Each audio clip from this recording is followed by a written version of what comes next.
இதுதான் வந்து பார்த்தீங்கன்னா ஈவினிங்க்கு எடுத்துக்காட்டு.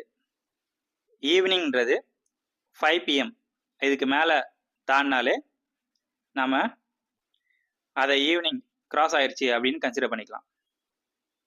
இப்போ தேர்ட் எக்ஸாம்பிளை பற்றி பார்க்கலாம். தேர்ட் எக்ஸாம்பிள் வந்து வீக்கெண்ட்.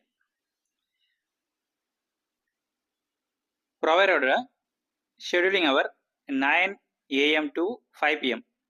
இப்போ பேஷண்ட்டை பார்த்தது 4 PMன்னு வச்சுக்கோங்க. இப்போ என்ன சிபிடி கொடுப்பீங்க? இப்பயும் வந்து பார்த்தீங்கன்னா 99051 கொடுக்கலாம். நீங்கள் கேட்கலாம், வித்தின் ஷெடியூல்குள்ளே தானே வந்திருக்கான், அப்போ ஏன் நம்ம 99051 கொடுக்குறோம் அப்படின்னு பார்த்தீங்கன்னா, ஏன்னா சாட்டர்டே சண்டேன்றது ஹாலிடே. ஸோ ஹாலிடேஸ்க்குள்ள வித்தின் ஷெடியூலிங் டைம்குள்ளே வந்தாலுமே நம்ம வந்து 99051 கொடுத்துக்கலாம்.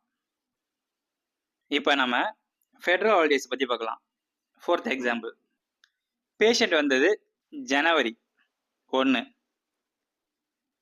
மண்டேன்னு வச்சுக்கோங்க. ஜனவரி 1 மண்டே, இது வந்து ஃபெடரல் ஹாலிடே. ஓகேங்களா? இப்போ பேஷண்ட் வந்து 9 AM to 5 PMக்குள்ளே தான் வந்திருக்காங்க. அப்படின்னாலும் நம்ம வந்து பார்த்தீங்கன்னா 99051 கொடுப்போம். ஏன்னா இது ஃபெடரல் ஹாலிடேஸ். ஸோ 51 நம்ம எப்பப்பெல்லாம் கொடுக்கலாம் அப்படின்னு பார்த்தீங்கன்னா, ஈவினிங்கில், அதாவது ஈவினிங்கிறது 5 PMக்கு மேலே வந்தா அதான் ஈவினிங். அது ஈவன் ஷெடியூலுக்குள்ளே இருந்தாலுமே ஈவினிங்கை நம்ம 5 PM வரைக்கும் தான் ஈவினிங் கன்சிடர் பண்ணணும். ரெண்டாவது வீக்கெண்ட்ஸ். வீக்கெண்ட்ஸுன்றது சாட்டர்டே அண்ட் சண்டே, இதுக்குள்ளே வந்திருந்தாலும் நம்ம வந்து 99051 கொடுக்கலாம்.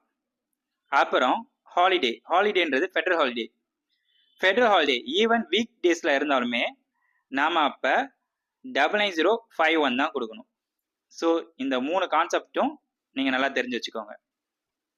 ஸோ இது மூணுத்தையும் நீங்கள் தெரிஞ்சுக்கிட்டீங்கன்னா 99050 எப்போ கொடுக்கணும், 99051 எப்போ கொடுக்கணுன்றது உங்களுக்கே தெளிவாக புரிஞ்சிருக்கும்னு நினைக்கிறேன். ஸோ உங்களுக்கு இதில் ஏதாவது டவுட்ஸ் இருக்குது அப்படின்னா நீங்கள் கமெண்ட்ஸ் பாக்ஸில் போடுங்க. லைக் பண்ணுங்கள், கமெண்ட் பண்ணுங்கள். உங்கள் மெடிக்கல் கோடிங் ஃப்ரெண்ட்ஸுக்கும் இதை ஷேர் பண்ணுங்கள். நன்றி.